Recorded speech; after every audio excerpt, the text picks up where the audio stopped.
नमस्कार, मैं हूं धनश्री और आप देख रहे हैं ARK न्यूज। आइए बढ़ते हैं आज के कुछ ताजा तरीन खबरों की ओर।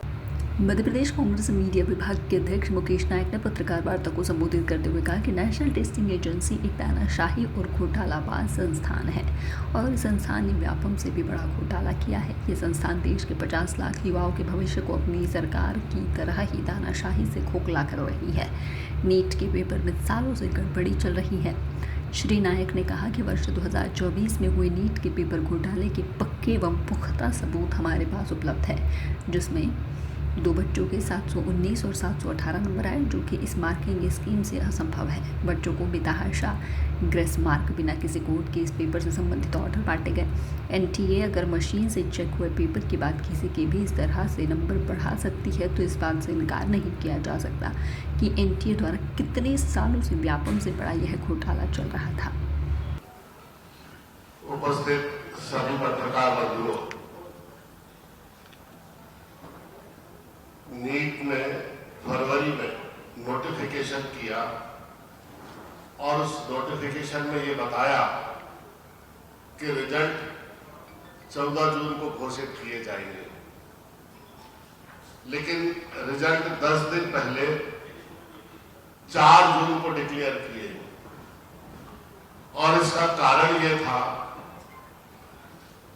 कि इस बीच में नीट परीक्षा में हुए घपले और घोटाले उजागर होने लगे, लोगों में इसकी चर्चा होने लगी, तो लोगों का ध्यान हटाने के लिए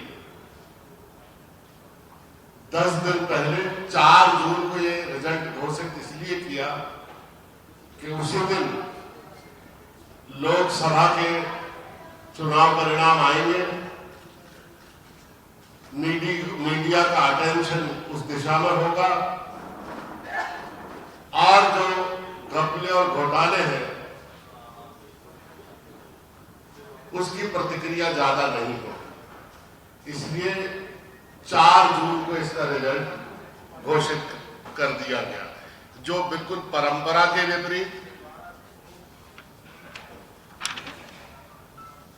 और नोटिफिकेशन के बाद जो तय होता आया है वो उसके विपरीत था। सबसे इंटरेस्टिंग बात यह है कि इस परीक्षा में जो नंबर देने की पद्धति है उसमें गलत आंसर देने के बाद नंबर काटे जाते हैं। अगर किसी परीक्षार्थी ने पूरे प्रश्न सही किए हैं तो इस परीक्षा की पद्धति के अनुसार उसको 720 अंक प्राप्त होंगे।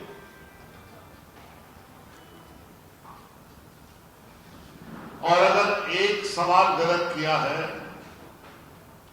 तो 715 नंबर उसको इस परीक्षा में मिलेंगे और एक सवाल अगर छोड़ दिया है तो 716 नंबर मिलेंगे।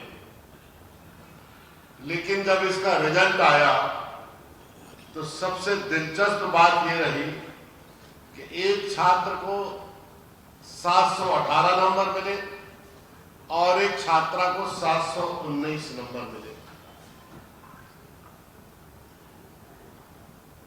जो पूरे परीक्षा की मैथमेटिकल संरचना है उसके मुताबिक इतने नंबर किसी भी बच्चे को मिल ही नहीं सकते। डॉक्टर प्रेरक त्रिपाठी। आज आपने प्रेस कॉन्फ्रेंस की है, क्या कुछ उद्देश्य था करने का? उद्देश्य ये था कि ये मेडिकल की परीक्षा है, इसमें कोई भी ज़्यादती होती है, कोई भी मतलब गलत तरीके से इसमें आ जाता है या फिर कोई अनफेयर तरीके से आ जाता है तो डॉक्टरों की बदनामी होती है। और डॉक्टर जैसे कि हमारे जूनियर भी आते हैं, अगर हमें लगता है कि कोई घोटाला हुआ है तो हमें भी ऐसा लगता है ये तो घोटाले वाला तो नहीं है, और ये चीज़ पब्लिक में भी बनती है।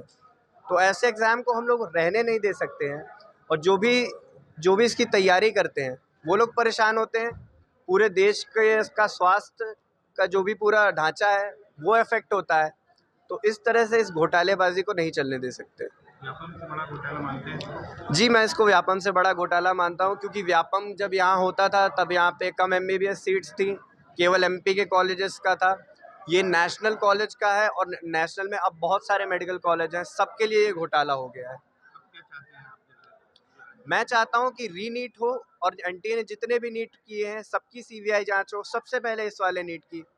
जो पिछले हुए हैं एग्जाम उनकी भी परतें खोली जाए, क्योंकि जैसा कि आप लोग जानते हैं व्यापम घोटाला हुआ था, उसकी परतें खुलने में कितने साल लग गए थे और कितनी चीज़ें पता लगी थी बाद में। तो एक भी परत बची नहीं रहनी चाहिए। जो भी चीज़ें हुई हैं पहले वो भी पता करना है, इस बार भी पता करना है, सीबीआई जांच हो उसकी। और सबसे पहले नीट का पेपर फिर से होना चाहिए, क्योंकि जो ज़्यादती हुई है, अगर अगर किसी को टाइम कम पड़ा है, इससे भी ज़्यादती हुई है, तो ये एक ह्यूमन एरर है। एनटीए पेपर करवाता है, उसके इन्विजिलेटर्स ट्रेंड नहीं है, उनको इंस्ट्रक्शन नहीं पता है, तो ऐसे नहीं चल सकता। इवन मैं अपने सेंटर पे गया था, मैं पेपर दे रहा था, तब वहाँ पे एक इन्विजिलेटर ने बोला कि आप अपने पेपर पे पेन नहीं लगा सकते, जबकि हमेशा पेपर में पेन लगाया जा सकता है। फिर 10-15 मिनट क्लैरिफाई करने के बाद उसने बताया कि नहीं, आप अपने पेपर पे पेन लगा सकते हो। ये किस तरह की ट्रेनिंग है? आप बच्चों से 1700 रुपए लेते हो एग्ज़ाम करवाने के लिए, हर चीज़ करते हो, आपकी तैयारी नहीं है कोई, आपको एग्ज़ाम करवाना नहीं आता है, तो आप एग्ज़ाम क्यों ही लेते हो? आप केंद्र सरकार को बोलो हमें नहीं, हम लोग एग्ज़ाम नहीं ले सकते अच्छे से, सीबीएसई से ही आप पेपर करवा लीजिए, वही ज़्यादा सही रहेगा। आप लोगों का अगला कदम क्या रखना? हमारा अगला कदम यही है कि सुप्रीम कोर्ट में कई लोगों ने रिट पिटीशन डाली है। अब ऐसा होता है कि बहुत सारी जब पिटीशन होती हैं, उनको कंबाइन कर कर एक पिटीशन बनाया जाता है और कोई एक मतलब मेन लॉयर लड़ता है और पिटिशनर्स बाकी लगे रहते हैं सब। मेरा भी यही प्रयास है कि मैं किसी तरह उस पिटिशनर तक पहुंच पाऊं, उनके वकीलों तक पहुंच पाऊं, हर चीज़, हर प्रूफ उन्हें प्रोवाइड करूं। और केंद्र सरकार से तो दरख्वास्त करता ही हूं कि बच्चे जो तनाव में हैं और अपनी जान दे रहे हैं, इससे पहले कि कोई और एक भी बच्चा जान दे या तनाव में आए, और जो आगे प्रिपेयर कर रहे हैं वो तनाव में आए, वो भी जान दे दें, एग्ज़ाम देने के पहले ही आप इस परीक्षा को रद्द कर दें। नमस्कार, मैं हूं धनश्री और आप देख रहे हैं ARK न्यूज। आइए बढ़ते हैं आज के कुछ ताजा तरीन खबरों की ओर।